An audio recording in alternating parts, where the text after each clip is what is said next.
ইমাম সাহেব জর্দা ও সিগারেট খাওয়াকে মাকরু মনে করেন এবং নিজে জর্দা দিয়ে পান খান, এরকম ইমাম বিষয়ে নামাজ পড়লে নামাজ হবে কিনা? নামাজ হয়ে যাবে, কিন্তু ইমাম সাহেবের জানা উচিত জর্দা স্বাস্থ্যের জন্য ক্ষতিকর, তামাক এটা ভয়াবহ রকমের একটা জিনিস, এটা নেশা, মাদক। এই জন্য এটা কোনো ইমাম বা মুসল্লি কারোর জন্য খাওয়া জায়েজ নাই, এটা উচিত না। বিসমিল্লাহির রহমানির রহিম কি সূরা ফাতিহার অংশ? বিসমিল্লাহির রহমানির রহিম সূরা ফাতিহার অংশ কিনা এটা নিয়ে ইখতিলাফ আছে। ইমাম আবু রহমতুল্লাহর মতে এটা কোরআনের অংশ না, ইমাম শাফিঈ রহমতুল্লাহর মতে কোরআনের অংশ। আমাদের কাছে বেশিতর বিশুদ্ধতর মত হলো এটাই যে সূরা ফাতিহার অংশ বিসমিল্লাহির রহমানির রহিম না। তবে বিসমিল্লাহির রহমানির রহিম এটা কোরআনের আয়াত, কারণ সূরা নামলে আল্লাহ বলেছেন ইন্নাহু মিন সুলাইমান ওয়া ইন্নাহু বিসমিল্লাহির রহমানির রহিম। কলেজ বিশ্ববিদ্যালয়ে পড়ুয়া ছাত্রীদের তথ্য আদান প্রদানের মাধ্যম হিসেবে নিজস্ব চ্যাটিং গ্রুপ এবং ফেসবুক গ্রুপ ইত্যাদি থাকে।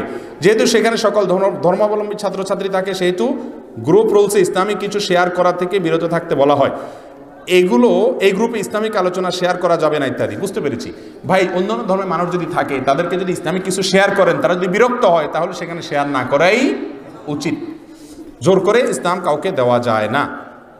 আমি একটা ওষুধ কোম্পানিতে চাকরি করি। দেশের প্রথা অনুসারে আমার সহ সকল কোম্পানিগুলো মার্কেটে বিক্রি বাড়ানোর জন্য ডাক্তারদেরকে মাসিক অর্থ প্রদান করা হয়।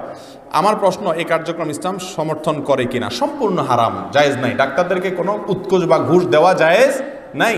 এর মাধ্যমে আপনার যে সমস্ত লোকেরা রোগী, তাদের অধিকার নষ্ট হয়। বর্তমান যুগে প্রচলিত কেবল টিভি নেটওয়ার্কে ডিশ অ্যান্টেনা ব্যবসা করা জায়েজ আছে কিনা? জায়েজ নাই, কারণ এটা সতের চাইতে অসৎ ব্যবহার বেশি হয়। ইমাম যদি নাভিতে হাত বেঁধে আর মুক্তাদি বুকে হাত বাঁধে, নামাজ হবে কিনা? নামাজ হবে, কোনো অসুবিধা নেই। মানুষ মরার পর যে কোরআন খতম দেওয়া হয়, এটা ঠিক কিনা? না, মানুষ মরার পরে কোরআন খতম দেওয়ার কোনো সিস্টেম ইসলামে নাই। নিজের মা বাবার জন্য নিজে দোয়া করবেন। কোরআন খতম করলে মৃত ব্যক্তির তরফ থেকে সেটা জায়েজ আছে কিনা, এটা নিয়ে ইখতিলাফ আছে। যদি করাও যায়, যাদের মতো জায়েজ আছে তাদের মতেও নিজ নিজ ওয়ারিসেরটা নিজ নিজ করবেন। টাকা দিয়ে খতম পড়ানো জায়েজ নাই। আমি একটা ব্যবসা করতে গিয়ে আমার কিছু টাকা প্রয়োজন, কিন্তু কারোর কাছে হাওলাত চাইলে পাওয়া যায় না। তার জন্য যদি আমি এনজিও থেকে সুদের টাকা নিই, আমার হারাম হবে কিনা? অবশ্যই হারাম হবে, কারণ আপনার জন্য, যদি আপনি এটা ছাড়া বাঁচতে পারেন, অন্য বিকল্প বহুত থাকে, বাঁচার জন্য এগুলোর দরকার হয় না, ব্যবসার জন্য করতে হয়। মাহফিলে বক্তারা যে ওয়াদাবদ্ধ শ্রোতাদেরকে অনেক ওয়াদা করে না বুঝে ওয়াদাবদ্ধ হয়, ঠিক কিনা? ওয়াদা করা বলতে যদি টাকা কালেকশন করেন মাহফিলে, ভাই বলেন জোর করে নাম নেওয়ান, সেটা কি নাই? জায়েজ নাই। লজ্জা পড়ে মানুষ থেকে টাকা আদায় করা, লজ্জা ফেলা জায়েজ নাই। মাগরিবের নামাজের পর 6 রাকাত নামাজ পড়লে কি 12 বছর নফল নামাজের সওয়াব হবে? মাগরিবের পরে 6 রাকাত নামাজকে আউবের নামাজ বলে আমাদের দেশে আলেমরা। এটা সম্পর্কে একটা হাদিসে আছে, কিন্তু হাদিসে সনাতী মুহাদ্দিসিন ইকরাম বেশিরভাগই জয়ীফ বলেছেন, দুর্বল সূত্রে বর্ণিত বলেছেন। তবে হাদিসে আছে। স্ত্রীর জন্য শ্বশুর শাশুড়ির খেদমত করা কি? স্ত্রীর জন্য শ্বশুরের খেদমত করা এটা জরুরি কিছু না, তবে নৈতিক দায়িত্ব। স্বামী যেহেতু আমার ভালোর জন্য অনেক কষ্ট করতেছেন, অতএব স্বামীর বাবা মার হয়ে তার পক্ষ থেকে তাদের সেবা করার চেষ্টা করা উচিত। কিন্তু শ্বশুর শাশুড়ি মনে রাখা উচিত, স্ত্রী এটা কোনো কাজের মেয়ে না, ছেলের বউ এটা কোনো কাজের মেয়ে না। অনেক সময় ছেলেদের বিয়েই করা হলো কিসের জন্য? কাজের জন্য, এটা জায়েজ নেই। জেনা কাজ করে দুইজন ভুল বুঝতে পেরে তওবা করার পর কোনো সম্পর্ক ছাড়া হালাল সম্পর্কের জন্য অপেক্ষা করা যাবে কিনা? হালাল সম্পর্কের জন্য অপেক্ষা করা যেতে পারে, কিন্তু কথাবার্তা বললে, যোগাযোগ রাখলে হারামের দিকে আবার চলে যেতে পারে, সেই জন্য না রাখা উচিত। অনেক মাহফিলে কিছু কিছু বক্তা শুধু হাসায়, এটা ইসলাম কি বলে, কতটুকু শরীয়তসম্মত? মাহফিল এটা কোনো কৌতুকের মঞ্চ না ভাই, এটা কোরআন হাদিসের বলার জিনিস। ইসলাম অত্যন্ত সিরিয়াস বিষয়। ইসলাম কোনো খেলনা বা তামাশার বস্তু না।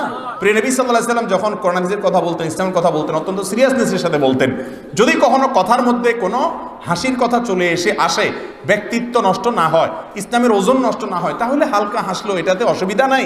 কিন্তু মাহফিলের আগাগোড়া আপনার হাসানো, কান্দানো, কিচ্ছা কাহানি বলে বলে রসিয়ে বিনোদন করা, এটা কোনো ম্যাগাজিন অনুষ্ঠান না, এটা জায়েজ না, এটা উচিত না, দাওয়াতের পদ্ধতির খেলাফ। বিয়ের পরের রাত নাকি কাল রাত, স্বামী স্ত্রী একসাথে থাকতে পারে না এবং চেহারাও দেখতে পারে না। বিয়ের পরের রাতটা হলো লাল রাত।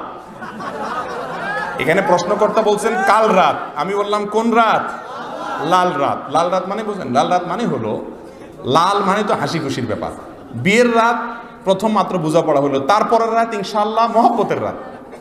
এখানে বলা হয়েছে যে দেখা সাক্ষাৎ করা যাবে না, ওই দিন আরো বেশি দেখা সাক্ষাৎ করতে হবে, বড় থেকে কোথাও যাওয়া যাবে না, ওটা সারাদিন বাসায় বসে থাকতে হবে ওই দিন। অতএব এটা কাল রাত না, এটা কি? লাল রাত। এগুলো সব ভুয়া এবং ভিত্তিহীন কথাবার্তা, যারা বলে কাল রাত টাল রাত। অন্যের বউকে পালিয়ে নিয়ে বিয়ে করলে কি ইসলামে জায়েজ আছে কিনা?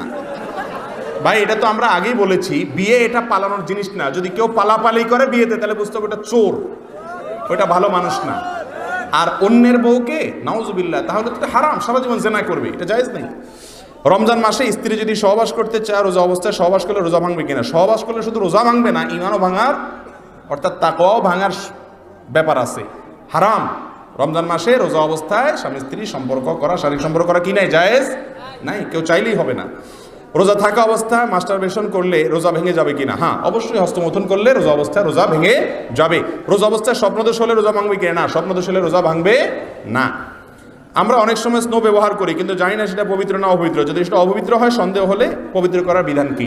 স্নো আবার অপবিত্র হতে যাবে কেন? যদি সেখানে অপবিত্র হারাম কোনো কিছু, নাপাক কিছু আছে বলে মনে হয়, তাহলে ওটা পবিত্র করার কোনো সিস্টেম নাই, ওটা ব্যবহার করা যাবে না। শুকরের কোনো কিছু আছে যদি জানেন, তাহলে ব্যবহার করবেন না, আর না হলে সব অবস্থায় ব্যবহার করতে কোনো অসুবিধা নাই। আল্লাহ রাব্বুল আলামিন আমাদের সকলকে, আমরা কিভাবে সালাম দেব? কবরের পাশ দিয়ে যাওয়ার সময় বিশেষ কোনো পদ্ধতি নাই। কবরের যে দোয়া আছে, জিয়ারতের দোয়া, সালামুন আলাইকুম দারা কওমিল মুমিনিন ওয়া ইন্না ইনশাআল্লাহু লাহিকুন, যে সমস্ত হাদিস দোয়া আছে কবর জিয়ারতের, এগুলো যাওয়ার সময় পাশ দিয়া পড়ে চলে যাবেন।